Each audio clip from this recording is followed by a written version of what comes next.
You know, I just got an email from my friend Craig Newbold, who has done so much to help his hometown of East Liverpool, and we made a lot of magic here doing television at Rhino Productions for years. And it's a really unique Christmas story that I wanted to share with you if I could. In September of 1960, now this is just a story, but it'll definitely make you think. I woke up one morning with 6 hungry babies and just 75 cents in my pocket. Their father was gone. The boys ranged from 3 months to 7 years. Their sister was 2. Their dad had never been much more than a presence, they feared. Whenever they heard his tires crunch on the gravel driveway, they would scramble to hide under their beds. He did manage to leave $15 a week to buy groceries. Now that he had decided to leave, there would be no more beatings, but no food either. Well, if there was a welfare system in effect in southern Indiana, at that time, I certainly knew nothing about it. I scrubbed the kids until they looked brand new and then put on my best homemade dress, loaded them into an old, rusty 51 Chevy, and drove off to find a job. The 7 of us went to every factory, store, and restaurant in our small town. No luck. The kids stayed crammed into the car and tried to be quiet while I tried to convince whoever would listen that I was willing to learn or do anything. I had to have a job. Still no luck. The last place we went to, just a few miles out of town, was an old root beer barrel drive-in that had been converted to a truck stop. It was called the Big Wheel. An old lady named Granny owned the place, and she peeked out of the window from time to time at all of those kids. She needed someone on the graveyard shift, 11 at night until 7 in the morning. She paid 65 cents an hour, and I could start that night. I raced home and called the teenager down the street to ask to babysit. I bargained with her to come and sleep on my sofa for $1 a night. She could arrive with her pajamas on, and the kids would already be asleep. That seemed like a good arrangement to her, so we made a deal. That night, when the little ones and I knelt to say our prayers, we all thanked God for finding Mommy a job. And so I started at the Big Wheel. When I got home in the mornings, well, I woke the babysitter up and sent her home with $1 of my tip money, fully half of what I averaged every night. As the weeks went on, heating bills added a strain to my meager wage. The tires on the old Chevy had the consistency of penny balloons and began to leak. I had to fill them with air on the way to work and again every morning before I could go home. One bleak fall morning, I dragged myself to the car to go home and found 4 tires in the back seat. New tires.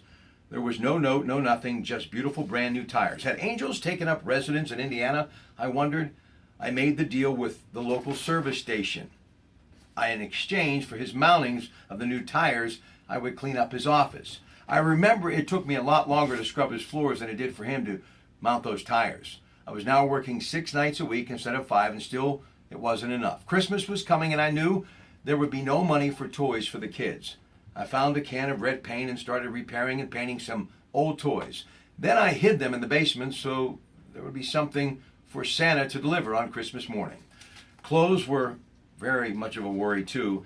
I was sewing patches on top of patches on the boys' pants, and soon they would be too far gone to repair.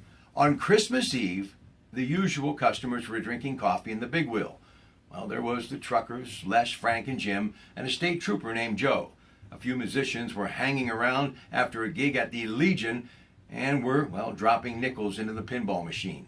The regulars all just sat around and talked till the wee hours of the morning and then left to get home before the sun came up. When it was time for me to go home at 7 o'clock on Christmas morning, to my amazement, my old battered Chevy was filled to the top with boxes of all shapes and sizes. I quickly opened the driver's side door, crawled inside, and kneeled in front facing the back seat. Reaching back, I pulled off the lid of the top box. Inside was a whole case of little blue jeans, sizes 2 to 10. I looked inside another box that was full of shirts to go with the jeans. Then I peeked in some of the other boxes. There was candy and nuts and bananas and bags of groceries. There was an enormous ham for baking and canned vegetables and potatoes. There was pudding and jello and cookies and pie filling and flour. Well, there was a whole bag of laundry supplies and cleaning items too. And there were 5 toy trucks and 1 beautiful little doll. As I drove back through the empty streets as the sun slowly rose on the most amazing Christmas day of my life, I was sobbing with gratitude. And I will never forget the joy on the faces of my little ones that precious morning. Yes, there were angels in Indiana that long ago December, and they all hung out at the Big Wheel truck stop. Power of prayer. Pass this on to some people that you, well, think need help. And once again, on behalf of all of us at Rhino Productions and my friend Craig Newbold, we want to wish all of you a very happy and blessed holiday season.